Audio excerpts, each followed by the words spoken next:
Okay. How many buttons do you need to click?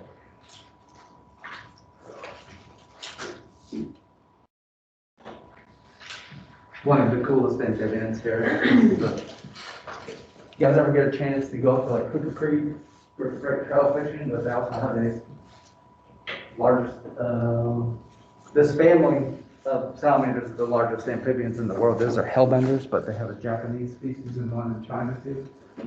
Very cool. Okay, so we've talked about everybody from here. So we talked about hagfishes, lampreys, shark skates and rays. Talked about the rayfin fishes. These are, just your classic typical fish. That when you think of fish, and we're going to see a lot of cool fish on the 24th there during Blitz.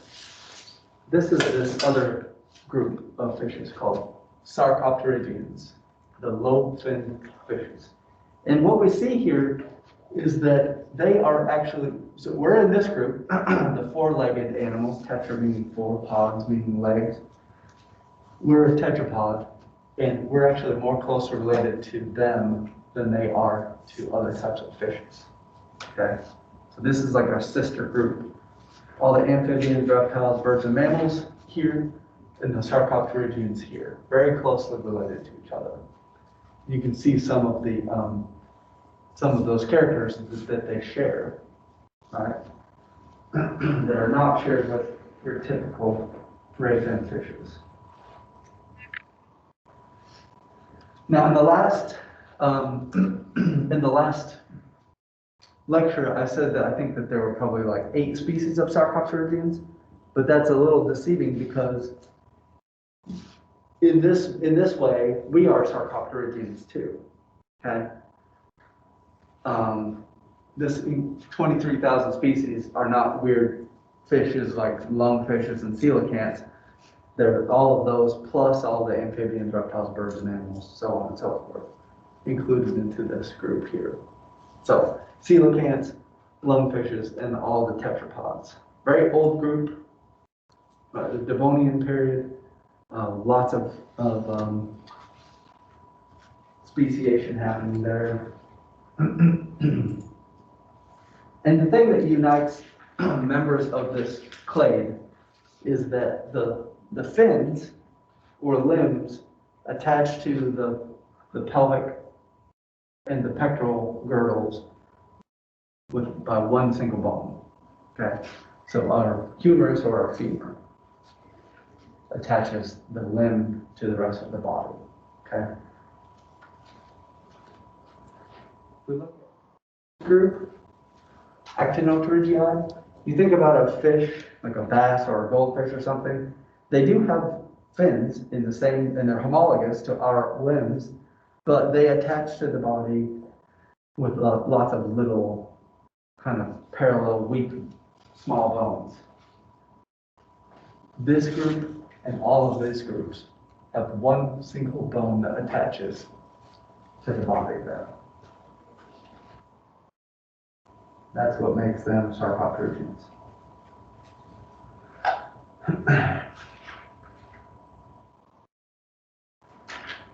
So this is the coelacanth. It's a deep water fish. It's a fish that has been known in the fossil record for hundreds of years. There are fossil coelacanths that are millions of years old. They were thought extinct until like the 30s, and then they rediscovered. But look at this is what we're talking about. This is kind of a weight-bearing limb. There's one single bone, that attaches. This is those ray fins, but the unique thing is they have that upper arm bone. Lungfishes, another type of Sarcopterygian. They live in hot places. They're tropical, Australia, South America, Africa.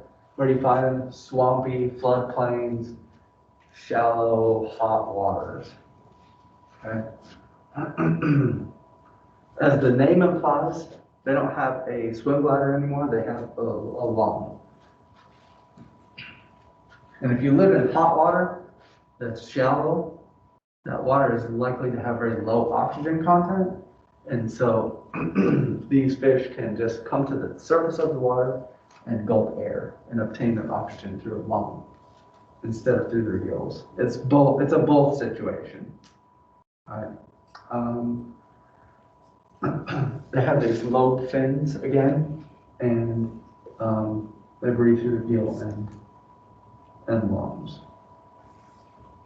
So because they're hot and wet, sort of shallow habitats, a lot of them will dry up in the dry season. And so a lot of these fishes actually can go down into the mud and make this little mud cocoon.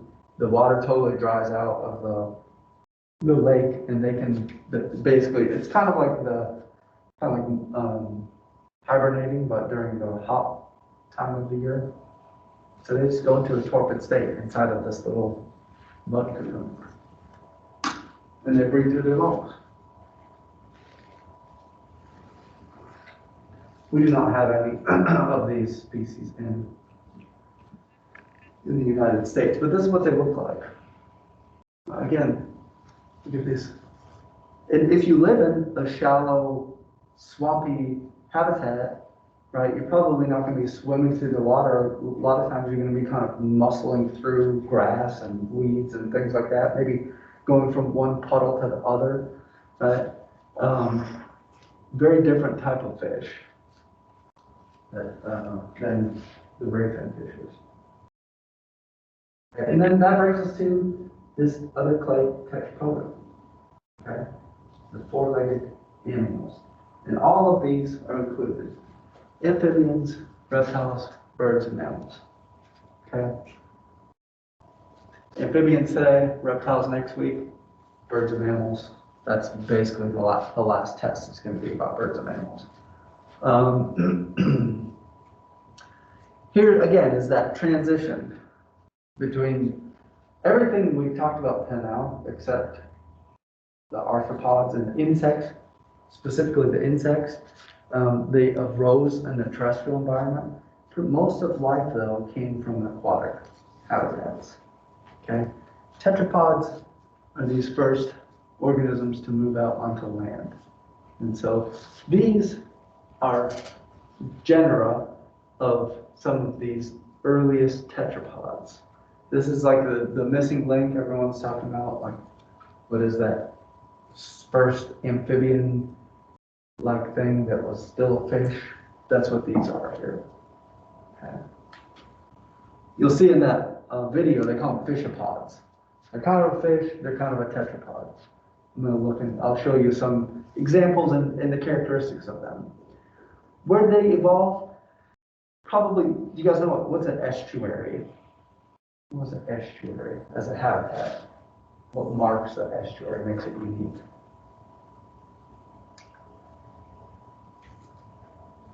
So that's where the river meets the ocean. Starts to broaden out. Fresh water starts to mix with the salt water. You guys ever go to Jekyll? You drive over Jekyll Island, you see all that, those big flats of muddy area, low vegetation. That's an estuary. So probably the first tetrapods evolved either in swampy areas or estuarian habitats.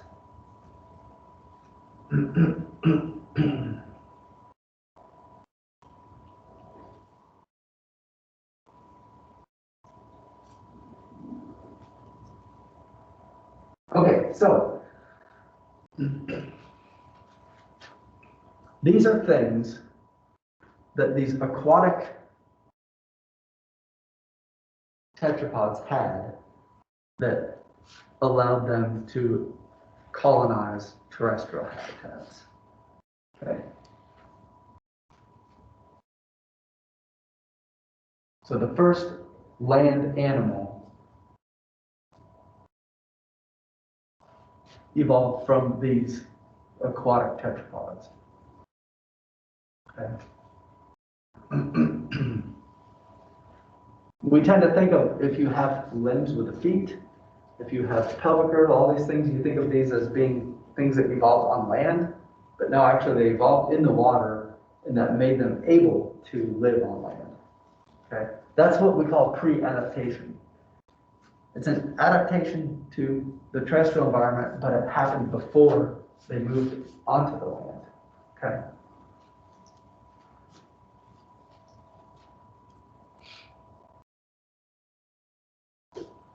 So why would an aquatic tetrapod have limbs with feet? Why would an aquatic tetrapod have lungs? Because of the hot water. Yeah, again, that warm water, lots of vegetation in there, shallow water, muddy water, right? Water that dries up. It's very different than living just out in the ocean in deep water, right? So they have these adaptations that which made them able to move out into land. I'm going to show you some examples, but fewer bones, more robust means heavier, thicker bones. Again, that is all about being able to bear your weight up off of the substrate, right? The snout becomes flattened and elongated. That allows them to come up to the surface of the water and see outside in the air.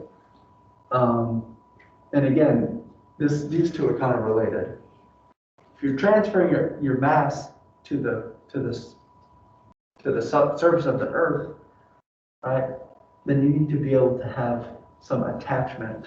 The limbs need to be attached to some type of girdle, right? Let me show you my best. Imagine if I just take a bass or a goldfish or a trout, and I just stick it I just drop it on this table right here. What's going to happen? It's gonna just fall down. The stomach is going to be laying on the surface of the table, right? But something like an amphibian can hold itself up off of the substrate, right? Because the limbs with the feet are pretty strong, and then then there's the vertebral column, which is kind of like a suspension bridge, right?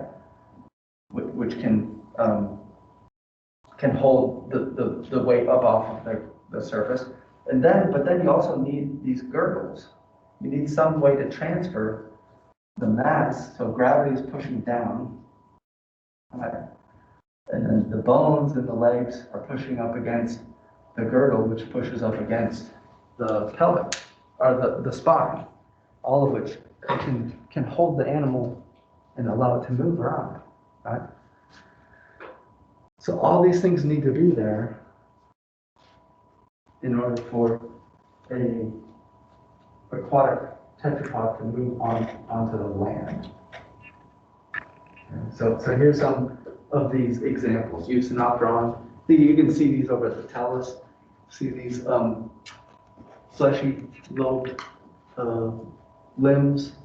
Tiktaalik, again, they have a wrist, which basically implied that they would move around on their fins, right? Look at the shape of their skull. The eyes placement at the top of the head means they probably came to the surface of the water and looked around. They had a neck, which allowed them to move the head independently of the rest of their spine. Right? That's not something you need unless you're either living in these shallow aquatic habitats or on land. Right? You can't just say that. Right? So if gravity is pushing down, right, then they can hold their weight up because they have these robust, thick arm and thick leg, which then transfers the mass to the pelvic or the pectoral girdle and then to the vertebral column. Okay. What are all these little spines and everything for? See all these things sticking up? What are those for? What are all those projections off of each of the vertebrae for? There's more. Talking about all these things. What are those little projections for? It'd be like help with movement or like. They do. They help with movement. And how is that, or why is that? Why do they have to move? Here's a little, look at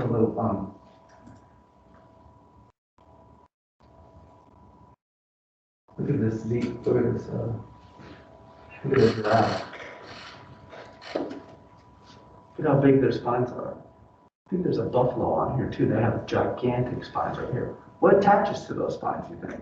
Muscle. Muscles, right? And what about those muscles? They attach from the neck down to there. So when the muscles contract to hold the head up, they've got something to pull back on, right? Fish don't have a lot of those individual little rigid spines of things because all a fish needs to do is just move side to side, right? There's not a lot of force that they're transferring from the ground up to their spine, right? Yeah, I think there's the buffalo. Think of how big their head is. They've got to have these gigantic spines. So all of these new processes and things that start to appear on okay. Thanks, appreciate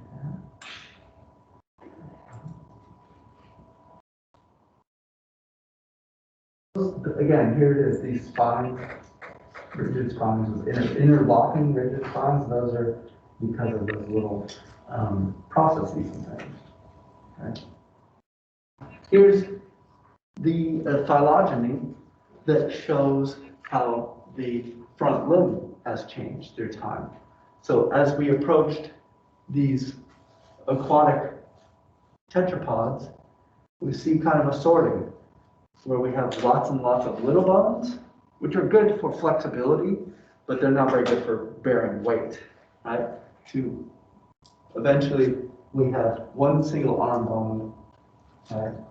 And very quickly, interestingly, we have one single upper arm, two lower arm bones, and then 5 fingers, right?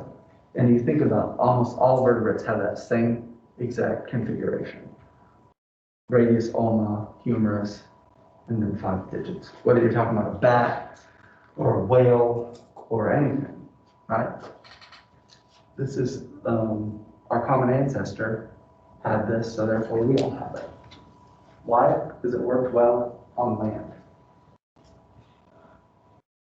So there's a whole bunch, now, it's kind of confusing because here's the lungfishes, right? And then here's all this, these are sort of like experiments that didn't work out. They all went extinct, right? Lungfishes live till today, all the regular fishes. And then down here we have the amphibians and the rest. This would be the tetrapods, okay? But there were a whole bunch of different, I think like God's great experiment, right?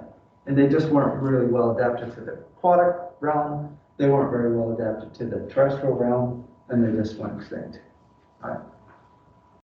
Those are the ones we've been talking about. But there were 2 main lineages that did survive. Those are the amphibians, and then the amniotes, which would include all the reptiles, birds, and mammals. We're going to talk briefly about the amphibians. Okay. It would have been things like this. We can't mistake. Right. So, here we see the first tetrapod to move out onto the land. Natural selection had to favor that. There had to be some advantage for these organisms to start to move out onto land, right? And if you had those adaptations, it allowed you to move out onto land, what would be the benefits, right? Well, if you started to move out onto land, you would get more food, you would have more babies, and it would push evolution in that way. Right? If you think about it, at that time, there were mollusks on the land, there were annelids, there were insects, other kinds of arthropods. All these other animals that we've been talking about the whole semester have been out on land for a while, right? That's a lot of good protein sources. So if you could go out there and start using that resource, you're going to get lots of new food sources. And if you can move out onto land, guess what? You're like the first person, I'm trying to think of an example, You know, like when, whatever that first rideshare company was, there was no competition. They made lots and lots of money. Or the first internet, like AOL, like what is AOL these days? It was a very successful company at that time because there were not a lot of people in the internet business, right? That would be the first tetrapod. There were no other terrestrial tetrapods. Everything there would have been small, defenseless, and there's nobody to eat you. So if you can move out, if you can move out here, you got a lot of food that nobody's going to compete with you for, and nobody's going to eat you. That would have created a really big incentive genetically to move out onto the land. Okay. And so those first terrestrial tetrapods formed these two different lineages, the amphibians and this other group, the amniotes.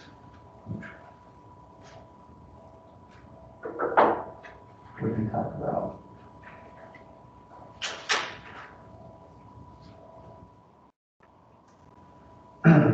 List amphibian, this is just, you can basically call them the amphibians too. But list just means the modern amphibians. This is not including all of the extinct species of amphibians.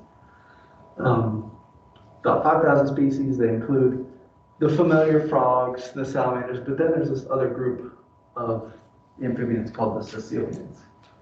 And you'll see some pictures of them. The thing that kind of makes them a group or unites them, makes them unique. If you think about fish, what do they have in their skin? What do fish have in their skin? They have scales, right? What about reptiles?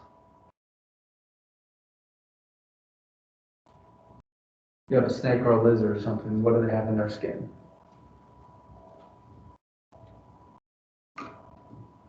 Also scales, right?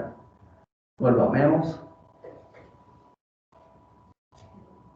Thank you. Tough crowd today. Tough crowd. Sophia, what's going on? You're sleeping over there. What about birds? Everything has something in their skin except the amphibians.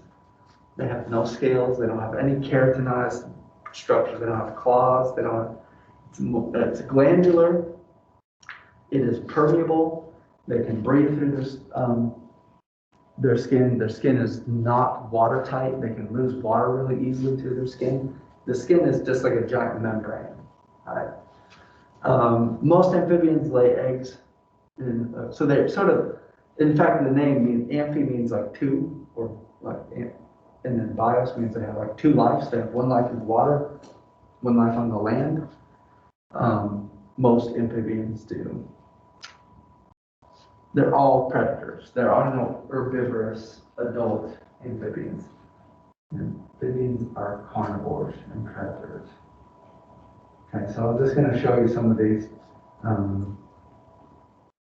So here's those characteristics that make amphibians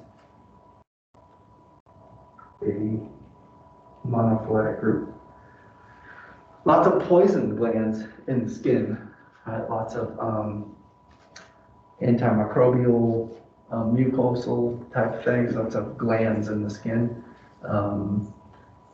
Unique tooth structure, orbital muscle structure. So this is again, if you want to draw an amphibian, it's really easy. You want to draw their head. This is kind of universal. What is this? It's a frog, right? But it's funny because everyone recognizes that. But that fourth bullet point there is exactly this. Here is the orbits. Right? They stay up outside of the skull. When an amphibian swallows, that actually pushes. They have muscles that push their eyes back into their orbital socket and push the food down. Right? So that is unique to amphibians. And here are the major lineages. This would be orders. So it's class Amphibia, order Urodela or Caudata, order Anura, and order Gymnophiona. Okay. And these are good monophyletic groups. Each of these three are.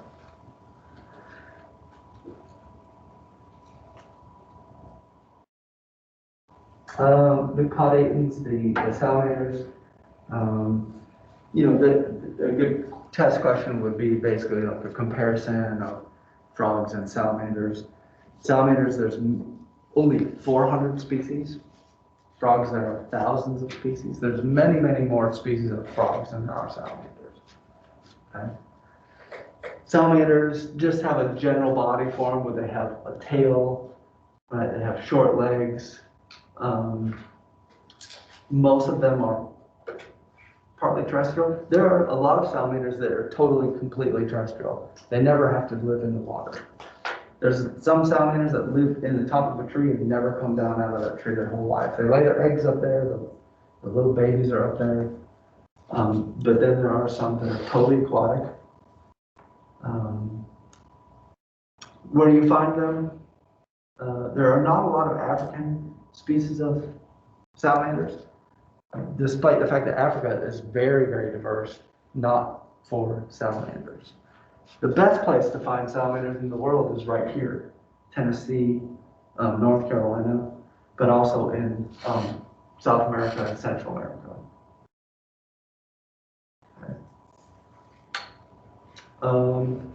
This word, paedomorphic, means basically, paedomorphy is where you become sexually mature in a juvenile body form. All right.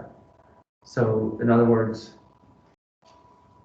most amphibians, most salamanders, rather, the life cycle is egg into an aquatic larvae. That's a little larval guy with gills. And then that maybe a juvenile form. And then a sexually mature adult. I'm going to put some gonads on them. Right. Then they're capable of producing eggs and around and around. These paedomorphic lineages, basically, if you look at a paedomorphic salamander, it looks just like a larvae, except it has gonads. It becomes sexually mature in that small body form. They have gills, they have lateral line system, so on and so forth. And that happens a lot in the salamanders. So this just FYI, some pictures of, this is a paedomorphic lineage that have gill slits. This is the hellbender, lives here in Georgia. We have, actually one of the best places in the world to find hellbenders is in North Georgia. But they range all around the eastern U.S. in the creeks. Anybody seen one of these? They call them water dogs or devil dogs. These are very, very cool animals. This is the Japanese giant salamanders. These things, this is one, my friend Sumio, you've probably maybe seen him on like Nat Geo and some of these Animal Planet. He studies this species. Here's one with pumped stomach and it was barking up like a rat snake that was like 6 feet long. So they eat, ducks. And this is an Amphibian, an aquatic salamander. One puppies from North Georgia. Green salamanders, this four-toed salamander. This, you don't even have to touch him. You can just pinch his tail off and it goes wiggling away. We'll see these on boblets, those ones on boblets, maybe these ones. These are all lungless, totally lungless animals. They breathe through their skin completely. Red-spotted newt.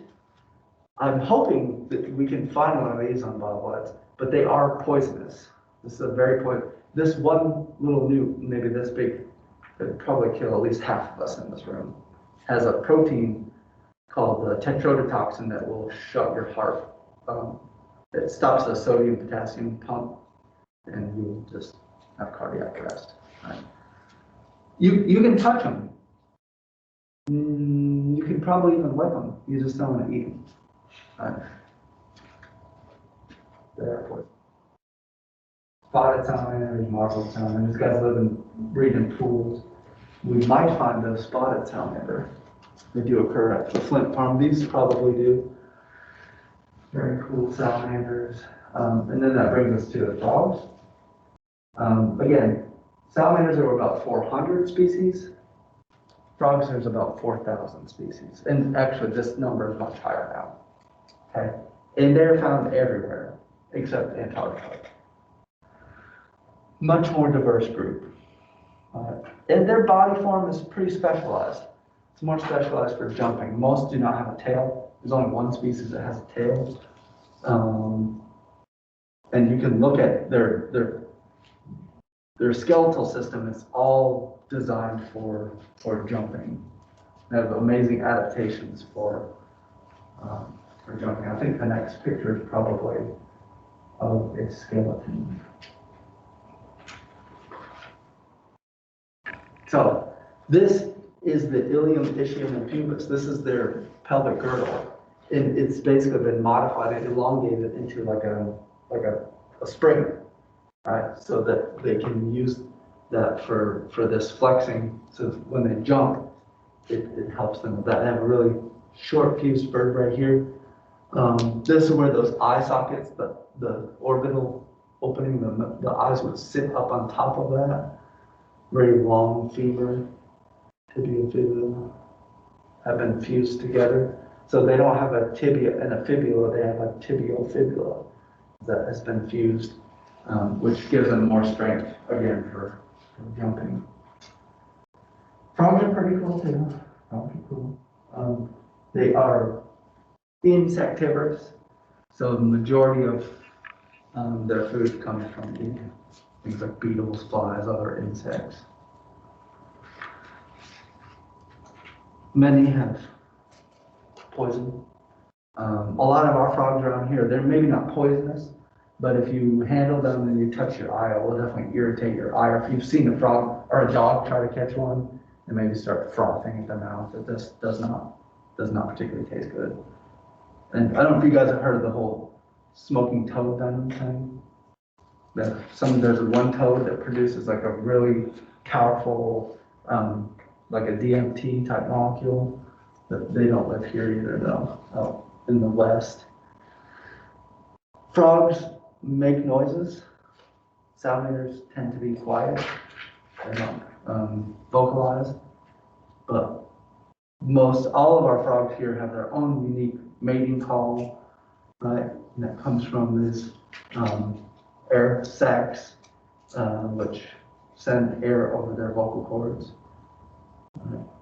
And that's something you can pick up as a hobby, learn to identify all the frog calls. We'll definitely hear a lot of these on the 23rd. Unless it's freezing ice cold. So some comparisons, between salamanders and frogs. This is spade-foot toad. They have like a cat eye, like a vertical pupil. They only breed after you get more than 2 inches of rain. They come out and all breed, and then they just disappear. I mean, for like years on end, you'll never see them. They probably live here. Narrowmouth toad. They only eat ants. They have like a little turtleneck. See this little fold here? Little pointy. Look at that thing. They live here, right on campus. I showed one to my wife. She's lived in the same place for her whole life. Never seen these things.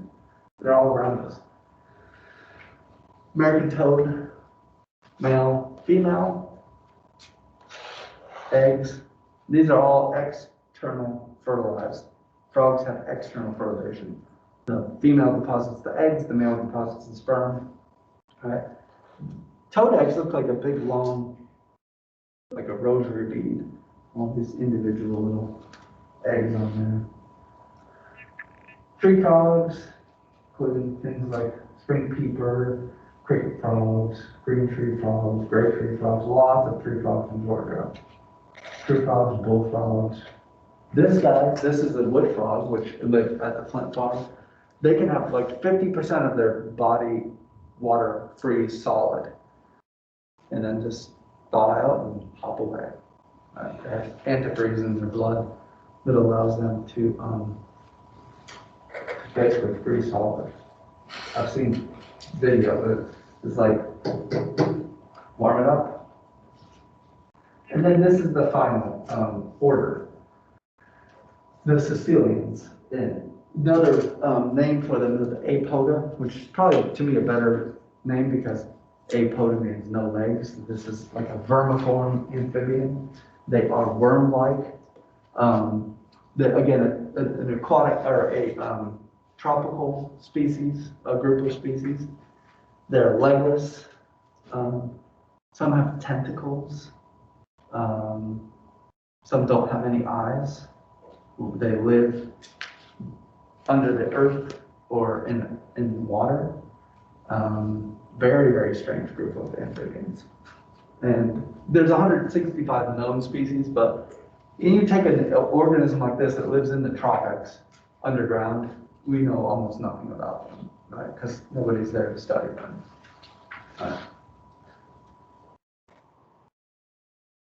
And here's some different examples of Sicilian. That's an amphibian. Purples, oranges, yellows.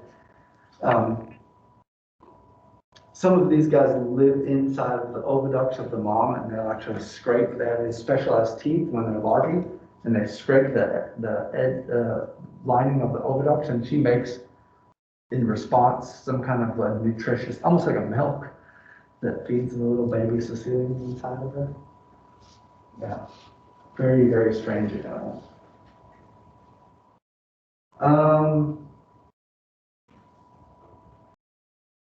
And I think we'll make this the last slide. Don't worry about this metamorphosis slide. Amphibian life history. Courtships. I'm going to show you this this video of a salamander courtship. Hope I don't get an advertisement here. Of course. There's people who are into salamander sex need training. Okay, here's the female, here's the male. Let me talk about the challenge here. Salamanders are internally fertilized. Right? In other words, the sperm and the egg come in contact inside of the female's body. But the salamander has no copulatory organ, i.e. doesn't have a penis to introduce the sperm into the female. Right? Somehow he gets the sperm inside of her to fertilize the eggs. And this tail straddle lock shows you how they do this. They're both receptive. He has a little gland on the underside of his chin, which we'll see on the violets. He kind of scrapes, he develops these long teeth during breeding season, and he scrapes her dorsum and introduces pheromones from this gland into her bloodstream. And then she becomes receptive. And then I got this backwards. This is the female. This is the male. Yeah, that's right. So now watch what he does. He's already done the scraping, the dancing, and all this stuff. Now this is the end of the courtship. He's wiggling his tail. He deposits this thing called a spermatophore on the substrate. And then he's going to walk forward so that the spermatophore is right at her cloaca, and then she takes up the spermatophore. Yeah, he's depositing it here. That's the spermatophore. Then he walks forward just the right amount so that this is at her vent, and then she takes up that little sperm cap, and then fertilization happens. Yeah. There's a whole book. There are people that have written. I know everyone's looking like this is some kind of sick stuff. It's just biology, guys, in school. There's all kind of books about animal sex and stuff.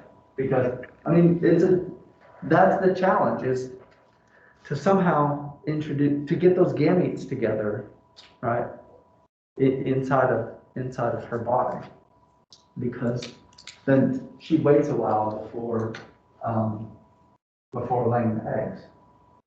Okay, so that is all part of this complex courtship that involves pheromone displays, all this kind of stuff. Salamanders have internal fertilization. Frogs have external fertilization. Okay. Then we get this range in. We have oviparity, means these are egg layers. So most frogs are egg layers. There are some salamanders that and I talked about those caecilians that have basically live birth. The female is feeding those larvae inside of her body, right? And then when the babies are hatched, they have been gaining nutrients from the mother. Okay, that's viviparity. This is like, we are viviparous species. Most fish are oviparous. And then you've got something in between, ovoviviparous, where you're egg layer, but you hold the eggs inside of your body until just before they're gonna hatch. Okay, so that the egg comes out and the baby comes out immediately. But there's no connection. Here there's no connection. Here there's a connection between the mother and the baby. Here it's just laying an egg. Here it's basically holding the egg until the very last minute. Okay. Frogs lay eggs, sperm, they're gone. Good luck in life. There's no parental care at all. Okay. Other frogs actually lay the eggs. The female swallows the eggs, and she carries the babies around, the eggs around until they hatch. Some salamanders stay and brood their babies. So there can be some parental care too. So there's a variation there. Where do they breed? You could breed in a river. You could breed in a pond that only lasts for 2 weeks. Some amphibians breed in a little pool inside of a flower. There's huge range of variation in breeding sites. So amphibians are very diverse and complex organisms. Don't worry about this is way too much. Okay. There's a problem. Okay. Conservation wise, they say maybe half amphibians are in peril and could go extinct. A lot of this comes from habitat destruction, acidification, UV, right? That is definitely has cleared up and a lot better. But the big thing for amphibians is habitat destruction, and there's a lot of diseases that are killing many species of amphibians around the world. Particularly this chytrid fungus has killed many, but there's a lot of viruses that are killing amphibians too. Some of you guys saw Tim Herman speaking on the presentation, the extra credit thing. He's talking about how they'll go in and scoop up these species of amphibians before the chytrid fungus comes and learn to breed them in captivity, and then so they don't go extinct. This is a golden frog and a golden toad, both of which used to be very common in Costa Rica, and then that chytrid fungus basically wiped out the entire species of frogs, and that's not an uncommon story. I know that was a lot. I appreciate you guys' attention. I'm going to post this video. Stay tuned for appointments, but you don't need an appointment. Just anytime you want to come up outside of my office, just make sure you have that video about how to do the tardigrade pictures, and just get started on most of it.